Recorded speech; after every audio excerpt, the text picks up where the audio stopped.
ಬೆಂಗಳೂರಿನಾದ್ಯಂತ ಸುರಕ್ಷಾ ಪಾದಚಾರಿ ಮಾರ್ಗ safe footpath campaign ನಡೀತಾ ಬಂದಿದೆ. ಈಗಾಗಲೇ ಸುಮಾರು 600 ಕಿಲೋಮೀಟರ್ ಅಷ್ಟು ಫುಟ್ಪಾತ್ನಲ್ಲಿ ಬೇರೆ ಬೇರೆ ರೀತಿಯ ಒತ್ತುವರಿಗಳು, ಕೆಲವರು ಅಂಗಡಿ ಕಟ್ಕೊಂಡು ಮುಂದೆ ಬಂದಿದ್ದು, ಕೆಲವರು ಮೆಟ್ಲುಗಳನ್ನು ರ್ಯಾಂಪ್ಗಳನ್ನು ಇಟ್ಕೊಂಡಿದ್ದು, ಅಡ್ವರ್ಟೈಸ್ಮೆಂಟ್ ಬೋರ್ಡ್ಗಳನ್ನು ಫುಟ್ಪಾತ್ ಮೇಲೆ ಹಾಕಿದ್ದು, ಅದಲ್ಲದೆ ಕೆಲವು ಕಡೆ ಬೀದಿ ಬದಿ ವ್ಯಾಪಾರಿಗಳು, ಹೀಗೆ ಸುಮಾರು 600 ಕಿಲೋಮೀಟರ್ ಉದ್ದದ ಫುಟ್ಪಾತ್ ತೆರವು ಕಾರ್ಯಾಚರಣೆಯನ್ನು ಇಲ್ಲಿಯವರೆಗೂ ಕೂಡ ಮಾಡಿದ್ದೇವೆ. ಆ ಕಾರ್ಯಾಚರಣೆ ಇನ್ನೂ ಮುಂದುವರೆದಿದೆ.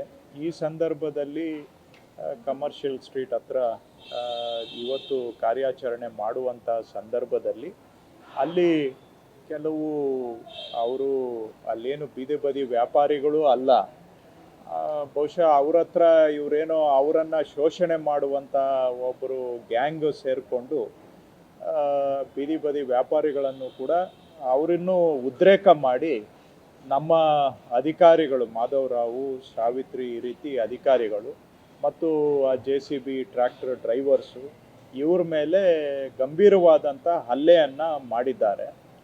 ಇಬ್ಬರು ನಮ್ಮ ಈ ಟ್ರ್ಯಾಕ್ಟರ್ ಡ್ರೈವರು ಮತ್ತು JCB ಡ್ರೈವರು ಆಲ್ರೆಡಿ ಅವರು ಹಾಸ್ಪಿಟ್ಲಲ್ಲಿ ಇದ್ದಾರೆ. ಈ ನಮ್ಮ ಬೇರೆ ಅಧಿಕಾರಿಗಳ ಮೇಲೆ ಪೆಪ್ಪರ್ ಸ್ಪ್ರೇಯನ್ನು ಕೂಡ ಬಳಸಿದ್ದಾರೆ. ಅವರು ಈ ಕ್ಷಣದವರೆಗೆ ಇಲ್ಲಿಯವರೆಗೂ ಕೂಡ ಪೊಲೀಸ್ ಸ್ಟೇಷನಲ್ಲಿ ಇದ್ದರು. ಅವ್ರಿಗೆ ನಾನು ನಮ್ಮ ಕಮಿಷನರ್ಗೆ ಹೇಳಿದ್ದೇನೆ, ಅವ್ರಿಗೂ ಆಸ್ಪತ್ರೆಯಲ್ಲಿ ಚೆಕಪ್ಗೆ ಕಳಿಸ್ಕೊಡಿ ಅಂತ. ಅವರು ಈಗ ಆಸ್ಪತ್ರೆಗೆ ಚೆಕಪ್ಗೆ ಹೋಗಿದ್ದಾರೆ.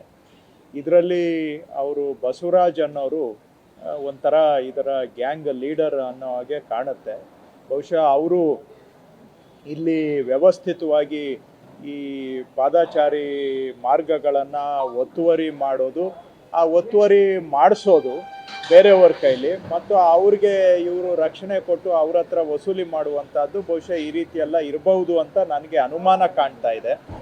ಅವರು ನೇತೃತ್ವದಲ್ಲಿ ಈ ರೀತಿ ಅಸಾಲ್ಟನ್ನು ಮಾಡಿದ್ದಾರೆ, ನಮ್ಮ ಗಂಭೀರ ಹಲ್ಲೆಯನ್ನು ಮಾಡಿದ್ದಾರೆ. ಈಗ ಆಲ್ರೆಡಿ 10 ಜನವನ್ನು ಪೊಲೀಸರು ಯಾರ್ಯಾರು ಈ ಹಲ್ಲೆಯಲ್ಲಿ ಭಾಗಿಯಾಗಿದ್ದರು 10 ಜನಗಳನ್ನು ಕರ್ಕೊಂಡು ಬಂದಿದ್ದಾರೆ. ಬಸವರಾಜ್ ಅನ್ನೋರು ಇನ್ನೂ ಸಿಕ್ಕಿಲ್ಲ. ಈಗ ತಕ್ಷಣ ಅವರನ್ನು ಕೂಡ ಅರೆಸ್ಟ್ ಮಾಡಬೇಕು ಅಂತ ನಾನು ಪೊಲೀಸವ್ರಿಗೆ ಮಾತಾಡಿದ್ದೇನೆ. ಪೊಲೀಸ್ ಕಮಿಷನರ್ಗೂ ಮಾತಾಡಿದ್ದೇನೆ, DCPಗೆ ಮಾತಾಡಿದ್ದೇನೆ, ನಮ್ಮ ಸಿಬ್ಬಂದಿಯವ್ರಿಗೂ ಮಾತಾಡಿದ್ದೇನೆ. ನಮ್ಮ ಕಮಿಷನರು ಕೂಡ ಪೊಲೀಸ್ ಸ್ಟೇಷನ್ನಲ್ಲೇ ಹಾಲಿ ಇದ್ದಾರೆ. ಸೊ ಆ ಬಸವರಾಜ್ ಅನ್ನೋರನ್ನು ಕೂಡಲೇ ಅರೆಸ್ಟ್ ಮಾಡಬೇಕು ಅಂತ ಸೂಚನೆ ಕೊಟ್ಟಿದ್ದೇನೆ, ಮತ್ತು ಅವ್ರ ಮೇಲೆ ಗೂಂಡಾ ಕೇಸನ್ನು ಹಾಕಬೇಕು ಅಂತಲೂ ನಾನು ಸೂಚನೆ ಕೊಟ್ಟಿದ್ದೇನೆ. ಹಾಗೂ ಬೇರೆ ಯಾರ್ಯಾರು ಈ ಪೆಪ್ಪರ್ ಸ್ಪ್ರೇ ಮಾಡಿದ್ದಾರೆ ಮತ್ತು ಬೇರೆ ಸಾಮಗ್ರಿಗಳನ್ನು ತಗೊಂಡು ನಮ್ಮ ಸಿಬ್ಬಂದಿಯನ್ನು ಹೊಡೆದಿದ್ದಾರೆ, ಅವರೆಲ್ಲರ ಮೇಲೆ 307 ಸೆಕ್ಷನ್ನನ್ನೇ ಹಾಕಬೇಕು ಅಂತಲೂ ನಾನು ಪೊಲೀಸವ್ರಿಗೆ ತಾಕೀತು ಮಾಡಿದ್ದೇನೆ. ಯಾಕಂದರೆ ಅವರು ಗಂಭೀರ ಹಲ್ಲೆಯನ್ನೇ ಮಾಡಿದ್ದಾರೆ.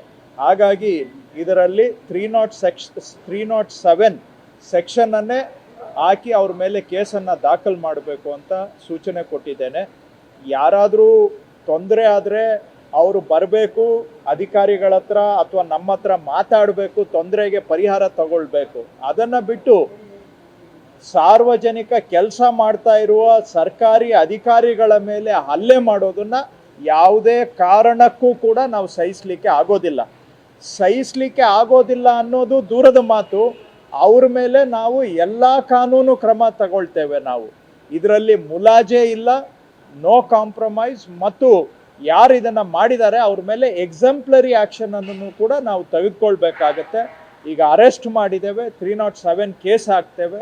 ಅವ್ರನ್ನ ನಾವು ಕಸ್ಟಡಿಗೂ ಕೂಡ ತಗೊಂಡು 307 ಅಂದರೆ ನಾನ್ ಬೈಲಬಲ್ ಸೆಕ್ಷನ್, ಅದನ್ನು ಹಾಕಿ ಅವರಿಗೆ ಶಿಕ್ಷೆ ಆಗೋವರೆಗೂ ಕೂಡ ನಾವು ಫಾಲೋ ಅಪ್ ಮಾಡ್ತೇವೆ. ಬೇರೆವರೆಗೂ ನಾನು ಮನವಿ ಮಾಡ್ತೇನೆ, ಈ ರೀತಿ ಕಾನೂನನ್ನು ನಿಮ್ಮ ಕೈಗೆ ತಗೊಂಡು ನಮ್ಮ ಅಧಿಕಾರಿಗಳ ಮೇಲೆ ನೀವೇನಾದರೂ ಹಲ್ಲೆ ಮಾಡಿದರೆ ಉಗ್ರ ಕ್ರಮವನ್ನು ತಾವು ಎದುರಿಸಬೇಕಾಗತ್ತೆ. ನಿಮಗೇನಾದರೂ ತೊಂದರೆ ಆದರೆ, ತಪ್ಪಾಗಿದ್ದರೆ ಬೇರೆ ಹಿರಿಯ ಅಧಿಕಾರಿಗಳನ್ನು ಭೇಟಿ ಮಾಡಿ, ಜನಪ್ರತಿನಿಧಿಗಳನ್ನು ಭೇಟಿ ಮಾಡಿ, ಅಲ್ಲಿ ನಿಮ್ಮ ಸಮಸ್ಯೆ ಪರಿಹಾರ ಮಾಡಿಕೊಳ್ಳಿ. ಅದನ್ನು ಬಿಟ್ಟು ಯಾರು ನಿಮಗೆ ಹೇಳೋರಿಲ್ಲ ಕೇಳೋರಿಲ್ಲ ಅಂತೇಳಿ ರೌಡಿಸಮ್ಗೆ ನೀವು ಇಳಿದ್ರೆ, ಕಾನೂನನ್ನು ಕೈಗೆ ತೆಗೆದುಕೊಂಡು ನೀವು ಗೂಂಡಾಗಳ ಥರ ವರ್ತನೆ ಮಾಡಿದರೆ, ಇದು ನಮ್ಮ ಸಹನೆಯ ಎಲ್ಲೆಯನ್ನು ಮೀರಿ ನಮ್ಮ ಪ್ರತಿಕ್ರಿಯೆಯನ್ನು ನೀವು ಎದುರಿಸಬೇಕಾಗತ್ತೆ. ಸೊ ಇದು ಗಂಭೀರ ಎಚ್ಚರಿಕೆ ಬೇರೆ ಎಲ್ಲವರೆಗೂ ಕೂಡ ಕಾನೂನು ಪ್ರಕಾರ ನಮ್ಮ ಅಧಿಕಾರಿಗಳು ಕೆಲಸ ಮಾಡೋವಾಗ ಅವರಿಗೆ ಅಡ್ಡಿಪಡಿಸೋದು ಅಥವಾ ಅವ್ರ ಮೇಲೆ ಹಲ್ಲೆ ಮಾಡೋದು ಮಾಡಿದರೆ ನಾವಂತೂ ಸುಮ್ಮನೆ ಇರೋದಿಲ್ಲ. ಸ್ಪಷ್ಟವಾಗಿ ನಾನು ಹೇಳಲಿಕ್ಕೆ ಬಯಸ್ತೇನೆ, ಇದನ್ನ ಬರೀ ಬಾಯಿ ಮಾತಿನಲ್ಲಿ ಹೇಳೋದಲ್ಲ, ಕಾರ್ಯರೂಪದಲ್ಲೂ ಕೂಡ ಮಾಡ್ತೇವೆ. ಇದರಿಂದ ಕೆಲವರು ತೊಂದರೆಯನ್ನು ಕೂಡ ಅನುಭವಿಸ್ಬೇಕಾಗತ್ತೆ. ಈ ಕೇಸ್ನಲ್ಲಿ ನಾವು ಈಗಾಗಲೇ 10 ಜನವನ್ನು ಪೊಲೀಸರು ಹಿಡ್ಕೊಂಡು ಬಂದಿದ್ದಾರೆ. ನಾನು ಪ್ರತಿಕ್ಷಣ DCP ಅವ್ರ ಜೊತೆ ನಿರಂತರವಾಗಿ ಮಾತಾಡ್ತಾ ಇದ್ದೇನೆ. ಮತ್ತು ಆ ಮೇಯ್ನು ಈಗ ತಕ್ಷಣ ನನಗೆ ಆ ಮೇಯ್ನು ಬಸವರಾಜು, ಆ ಗ್ಯಾಂಗ್ ಲೀಡರು, ಅವನು ಮೋಸ್ಟ್ಲಿ ಅವನೇನು ಈ ಥರ ದಂಧೆಯಲ್ಲಿ ಇದ್ದಾನೆ ಅಂತ ಕಾಣ್ತಾ ಇದೆ ಮೇಲ್ನೋಟಕ್ಕೆ. ನನಗೆ ಇಲ್ಲಿವರೆಗೂ ಬಂದಿರೋ ಪ್ರಾಥಮಿಕ ವರದಿ ಪ್ರಕಾರ ಅವನನ್ನು ಕೂಡಲೇ ಅರೆಸ್ಟ್ ಮಾಡಿ ಸಾಧ್ಯ ಆದರೆ ಅವನ ಮೇಲೆ ಗೂಂಡಾಗಿರಿ ಕೇಸನ್ನು ಕೂಡ ಹಾಕಬೇಕು ಅಂತಲೂ ನಾನು ಪೊಲೀಸರಿಗೆ ಸೂಚನೆಯನ್ನು ಕೊಟ್ಟಿದ್ದೇನೆ.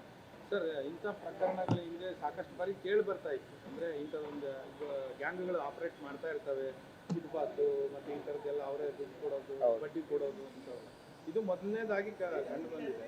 ಮುಂದೆಯೂ ಕೂಡ ಸಾಕಷ್ಟು ನೋಡಿ, ಇದರಲ್ಲಿ ನಿಜ ನೀವು ಹೇಳೋದು, ಕೆಲವು ಕಡೆ ಅಮಾಯಕರು ಬಡವರು ಹೊಟ್ಟೆಪಾಡಿಗಾಗಿ ಅಲ್ಲಿ ಇಲ್ಲಿ ವ್ಯಾಪಾರ ಮಾಡಿಕೊಂಡು ಜೀವನ ಮಾಡುವಂಥ ನಿಜವಾದಂತಹ ಬಡವರು ಇದ್ದಾರೆ, ಕಷ್ಟಪಟ್ಟು ದುಡಿದು ಜೀವನ ಮಾಡುವಂಥವರು ಕೂಡ ಇದ್ದಾರೆ.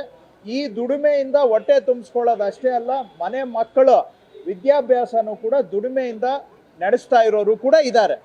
ನಾವು ಎಲ್ಲರನ್ನೂ ಒಂದೇ ತಕ್ಕಡಿಗೆ ಹಾಕೋದು ಬೇಡ. ಹಾಗಂತೇಳಿ ಈ ರೀತಿಯಾದಂಥ ಗೂಂಡಾಗಳು ಕೂಡ ಇದರಲ್ಲಿ ಸೇರ್ಕೊಂಡಿದ್ದಾರೆ. ಈ ಅನುಮಾನಗಳು ದಿನನಿತ್ಯ ಬರ್ತಾ ಇತ್ತು, ಆದರೆ ಇವತ್ತು ಸಾಕ್ಷಿನೂ ಕೂಡ ನಮ್ಮ ಮುಂದೆ ಬಂದಿದೆ. ಹಾಗಂತೇಳಿ ಎಲ್ಲರೂ ಗುಂಡಾಗಳು ಅಂತ ನಾವು ಹೇಳಲಿಕ್ಕಾಗೋದಿಲ್ಲ. ಎಲ್ಲರೂ ಅಮಾಯಕರು ಕೂಡ ಅಲ್ಲ. ಅಮಾಯಕರನ್ನ ಗೌರವದಿಂದ ನಡ್ಕೊಳ್ತೇವೆ, ಅವ್ರ ಜೊತೆಗೆ ಗೂಂಡಾಗಳಿಗೆ ಕಾನೂನಿನ ಕ್ರಮ ತಗೊಳ್ತೇವೆ. ನ್ಯೂಸ್ ಫಸ್ಟ್, ನಿರ್ಭೀತಿಯಿಂದ ನಿಮ್ಮ ಪರವಾಗಿ.